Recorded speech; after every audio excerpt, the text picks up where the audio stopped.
Hello students, how are you? I hope all of you are doing fine. और आज हमारा plus one का lecture जो है वो है एरर से रिलेटेड। एरर के बारे में हमने डिस्कस किया था पहले भी, लेकिन ये एरर का मीनिंग क्या है? एरर देखिए, आप कोई भी मेजरमेंट करते हो, हमारा फर्स्ट चैप्टर जो है पूरा मेजरमेंट के बारे में है। It's all about measurements. तो जब भी हम मेजरमेंट करने की कोशिश करते हैं, whenever we try to measure something, whether it could be length, mass, कुछ भी हो सकता है। आप कोई भी चीज़ मेजर कर रहे हो, फिजिकल क्वांटिटी, तो हमेशा एक स्कोप रहता है कि उसमें एरर आएगा, क्योंकि हम जितने भी इंस्ट्रूमेंट रखते हैं वो एक हद तक माप सकता है, उससे आगे वो माप नहीं सकता है। तो उस चीज़ को हमने क्या नाम दिया कि जो सबसे छोटे से छोटा जो मेजरमेंट वो कर सकता है उसको हम क्या बोलते हैं? Least count. Least count. जैसे फॉर एग्जांपल मैं एक स्केल लेता हूँ, स्केल के ऊपर मैं सबसे छोटा जो डिस्टेंस मेजर कर सकता हूँ वो कितना है? 1 mm का, जो हम रेगुलर स्केल यूज़ करते हैं। ठीक है। वर्नियर कैलिपर इससे भी ज़्यादा, इसके भी 10 हिस्से और करके छोटा, इससे 1/10 mm तक कर सकता है कैलकुलेट।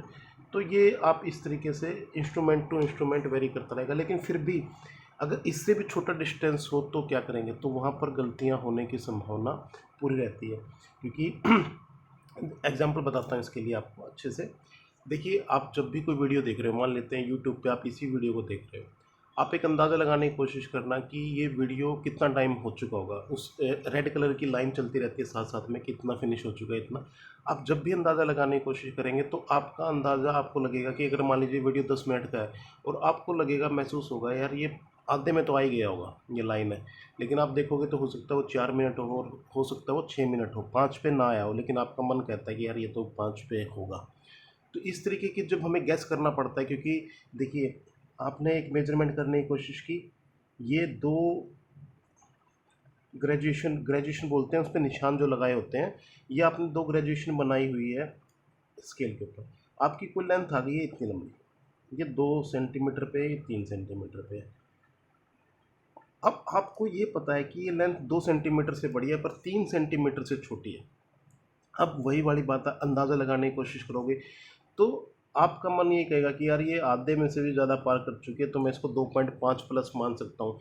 मगर ये तो सही है, आप देख करके इसको अंदाज़ा लगा पा रहे हो, लेकिन जो बहुत छोटी छोटी कैलकुलेशन होती है, जहाँ पर हम लोग जैसे माइक्रोमीटर माइक्रोमीटर होता है 10⁻⁻⁶मीटर। जब इतना छोटा सा गैप होगा दो के बीच में, तो आप अंदाज़ा भी नहीं लगा पाएंगे कि ये कितना लंबा हो सकता है, ये आधे को पार कर गया है या आधे से पहले है। तो इस तरीके से, तो लीस्ट काउंट की बात जहाँ तक करते हैं, तो ये चीज़ है जो सबसे छोटा आप माप सकते हो।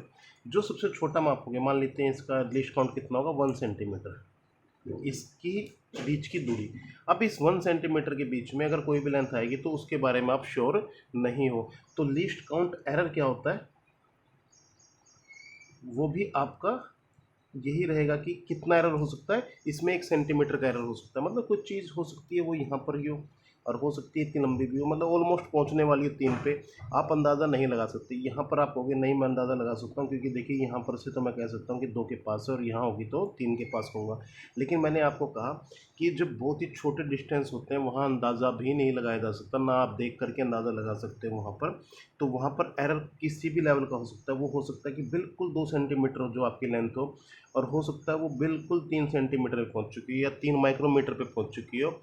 वहाँ अंदाज़ा नहीं लगाया जा सकता। तो आप क्या लिखते हो उसके अंदर कि भाई एरर हो सकता है इस गैप का, 1 सेंटीमीटर का एरर हो सकता है इसमें। ये हो सकती है आपकी लेंथ बिल्कुल इस पे आई हो या फिर यहाँ पर आई, मैक्सिमम 1 सेंटीमीटर का इसमें एरर हो सकता है। तो लीस्ट काउंट एरर क्या बोलेंगे? जो मैक्सिमम एरर आप इसमें अफोर्ड कर सकते हो इस। तो यहाँ पर बात ये है कि जो कैलकुलेशन आपने की है उसको किस तरीके से रिप्रेजेंट करना है, उसके अंदर क्या है कि एरर कितनी हो सकती है, ताकि सामने वाले को ये अंदाज़ा हो कि भाई इसके अंदर इस लेवल तक की एरर हो सकती है, तो आपको वो शुरुआत में ही बताना पड़ता है। तो उस एरर को काउंट करने के लिए हमारे पास कुछ मेथड्स हैं। एरर को काउंट करना, आप कहोगे कि मैंने तो बता दिया कि इसमें इतना एरर हो सकता है, मगर अभी हम लोग देखेंगे कि किस किस तरीके से फिजिकल क्वांटिटी एक दूसरे से रिलेटेड होती है। तो उस केस में हमें एरर कैलकुलेट भी करनी पड़ जाती है। तो उस एरर कैलकुलेशन से पहले हम लोग बात करेंगे एक टॉपिक के ऊपर, कुछ टर्म्स हैं जिनके बारे में हमें पता होना चाहिए। पहली टर्म है मीन वैल्यू, मीन वैल्यू या फिर ट्रू वैल्यू भी आपको, ट्रू वैल्यू। मान लेते हैं कि हमने कोई लेंथ है, ये पर्टिकुलरली ये पेन की मेजरमेंट कर रहा हूँ। इस पेन को पहले मैंने एक बहुत ही रिफाइंड उससे मेजर किया। मेरे पास एक बहुत ही ज़बरदस्त स्केल था जिसके अंदर सारी कैलकुलेशन सब कुछ बहुत ही अच्छे तरीके से था, उसके अंदर कोई भी एरर नहीं हो सकती थी। उससे मैंने इसको कैलकुलेट किया और मैंने कहा कि इसकी जो लेंथ है वो है 10 सेंटीमीटर।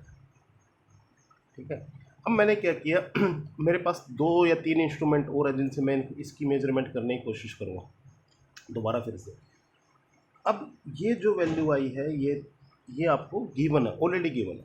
ठीक है, एक तो ये तरीका हो सकता है। तो इस वैल्यू जो ऑलरेडी गिवन होगी उसको मैं क्या कहूँगा, ट्रू वैल्यू कहूँगा, जो मुझे ऑलरेडी गिवन है। या फिर इसके अलावा एक चीज़ हो सकती है कि मेरे पास कोई इंस्ट्रूमेंट है जिससे मैं इसको मेजर करता हूँ और हर बार मेरे पास कभी आ गया 10.1 सेंटीमीटर, कभी आ गया 9.9 सेंटीमीटर, कभी आ गया 10.2 सेंटीमीटर और कभी आ गया 9.8 सेंटीमीटर। तो ऐसे 4 मेरे पास कैलकुलेशन हो गई है।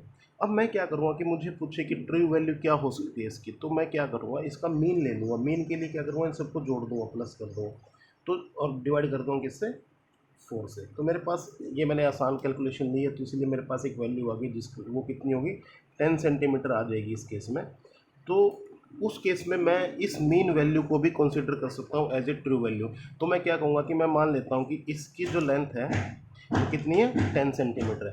अब 10 सेंटीमीटर के हिसाब से मुझे एरर इसके अंदर कैलकुलेट करनी है। ठीक है, तो पहली बात या तो आपको गिवन होगी या आपको निकालनी पड़ सकती है। कुछ ऑब्जर्वेशंस देगा, उसमें से आप एक मीन वैल्यू निकाल लेंगे और उसको क्या कंसिडर करेंगे, ट्रू वैल्यू। इसकी एग्जैक्ट लेंथ जो है 10 सेंटीमीटर मान लेंगे, या जो भी आपका वट जो भी आपका कैलकुलेशन के बाद रिजल्ट आएगा, पहली बात।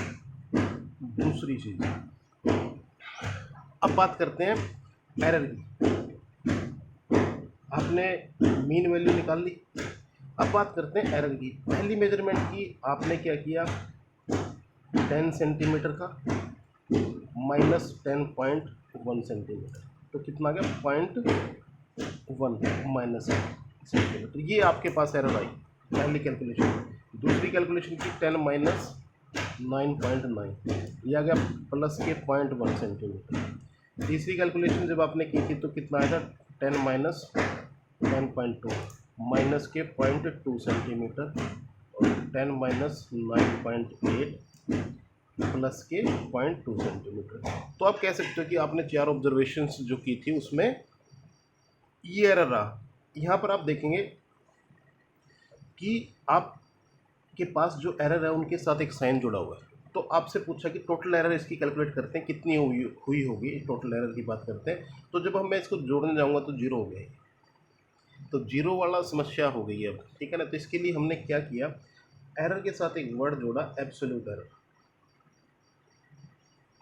एब्सोल्यूट एरर के अंदर क्या करता हूँ मैं इस टर्म का मॉडल्स ले लेता हूँ। मतलब इसके बाहर जो क्वांटिटी आएगी वो हमेशा क्या होगी, पॉजिटिव होगी। उन सबको ऐसे रखना मुझे। ठीक है, और इसके साथ एक वर्ड और जोड़ता हूँ, एब्सोल्यूट का मतलब चाहे माइनस आए चाहे प्लस आए, आपको हमेशा क्या कंसिडर करना है, पॉजिटिव वैल्यू। और इसके साथ एक वर्ड जोड़ देता हूँ, mean absolute error. Mean absolute error क्या होती है, इन सारी एरर को हमें ऐड करना है, जैसे 0.1 plus 0.1 plus 0.2 plus 0.2 divided by 4। ये मेरे पास जो कितनी आ गई है, 4.6/4। ये मेरे पास जो एरर आई है इसको क्या कहूँगा मैं, मीन एब्सोल्यूट एरर। ये जो कैलकुलेशन मैंने निकाली है इसको क्या कहते हैं, मीन एब्सोल्यूट एरर। ठीक है, मीन एब्सोल्यूट एरर। ठीक है, तो ये आपके पास कैलकुलेशन आपने कर लेनी है। ये एब्सोल्यूट का एरर का मतलब माइनस किया, इसके अंदर एरर इतनी थी हर हमारी कैलकुलेशन के अंदर, फिर उसके बाद हमने एब्सोल्यूट किया। अब तीसरी जो टर्म आती है वो क्या है, रिलेटिव एरर। रिलेटिव एरर क्या होती है, मीन वैल्यू से पहले तो mean absolute error divided by mean value या फिर ट्रू वैल्यू, इससे डिवाइड करना आपको, तो आपके पास क्या आ जाएगी, रिलेटिव एरर आ जाएगी। ये तीसरी टर्म आपको याद रखनी है। फोर्थ टर्म आपके पास परसेंटेज एरर। रिलेटिव एरर को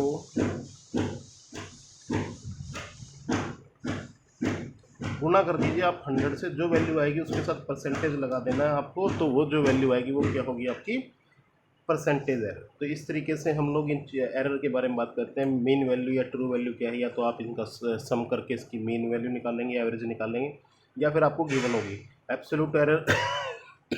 हमने देख लिया मीन एब्सोल्यूट एरर कैसे, पॉजिटिव लेंगे और उसको डिवाइड कर देंगे।